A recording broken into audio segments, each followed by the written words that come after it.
Hi అండి, అందరు ఎలా ఉన్నారండి? పూర్ణాల కోసం అయితే చేస్తున్నానండి. ముందుగా నా వీడియో చూసేవాళ్ళు లైక్ చేయండి, సబ్స్క్రైబ్ చేసుకోండి.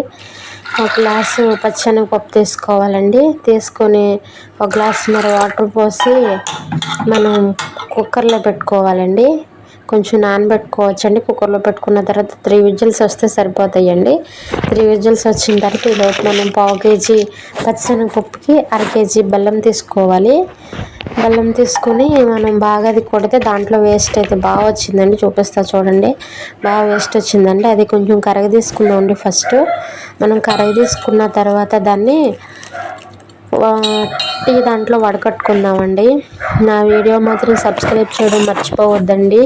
చూడండి, ఇదిగోండి గిన్నెలో బెల్లం వేసి ఒక 1/2 గ్లాస్ వాటర్ పోసి నేను స్టవ్ మీద పెట్టానండి. అదైతే బాగా మెల్ట్ అయిపోయి నేను టీ వడకట్టుకునేది ఉంటుంది కదండి, దాంతో అయితే వడకట్టుకున్నానండి. చూడండి, చూసారు కదా.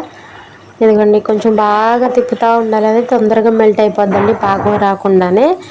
మెల్ట్ అయిపోయిందని టీ వడకట్టే దాంట్లో వడకట్టుకోవాలండి.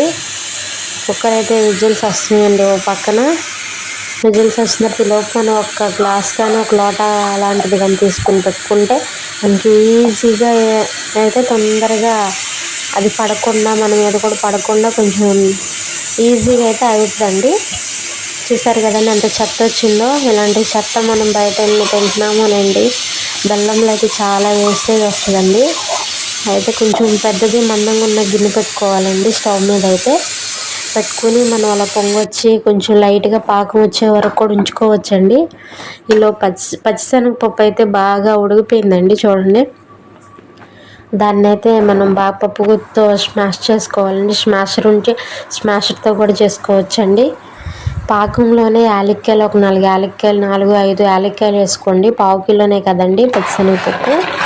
బాగా రుబ్బుకున్న తర్వాత మనం పాకంలో కలిపి దాన్ని తిప్పుతూ ఉండాలండి, అడగంటకుండా. మనకు ఓపుకుంటే సిమ్లో పెట్టుకోవచ్చు లేదా మీడియంలో పెట్టుకోవచ్చు.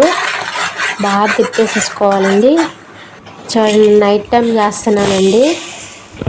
ఇదిగోండి, ఈ లోపు అది ఉడుకుతూ ఉంటుంది కదండి, దాన్ని పక్కన పెట్టుకుని చల్లారుకోవాలి. కాబట్టి మనకి ఒక 4 గంటల వరకు ఇలా ఒక గ్లాసు సాయి మినపగుళ్ళు, ఒక గ్లాసు బియ్యం అండి. మామూలు తక్కువ మినపగుళ్ళు అయితే మాత్రం ఒక గ్లాస్కి 1/2 గ్లాస్ బియ్యం వేసుకోవాలండి. చూసారు కదా, ఇది నానబెట్టుకున్నానండి. నానబెట్టుకున్న తర్వాత ఇదిగోండి నాకు కొంచెం తీపి తక్కువ అనిపించిందండి, అందుకని కాస్త పంచదార వేసానండి. టేస్ట్ కూడా బాగుంటుందండి. నేను ఇంకా డ్రై ఫ్రూట్స్ పల్లీలతో కూడా నేను పూర్ణం తయారు చేస్తానండి.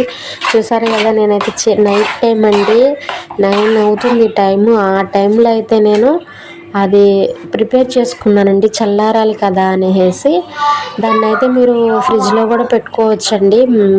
స్టఫింగ్ని మాత్రం పప్పు అయితే నానిపోయిందండి నాకు. ఈ లోపు పప్పు నానింది కదా, ఇంక ఈ పప్పు కూడా మిక్సర్లో వేసుకొని అలా గట్టిగా రుబ్బుకున్నానండి. కాస్త బాగా కొంచెం గట్టిగా రుబ్బుకున్నానండి. ఈ లోపు ఉండలు చుట్టుకోవాలి కదా, ఆ పప్పు మీద మూత వేసేసి రుబ్బుకొని మొత్తం పప్పు మీద మూత వేసానండి.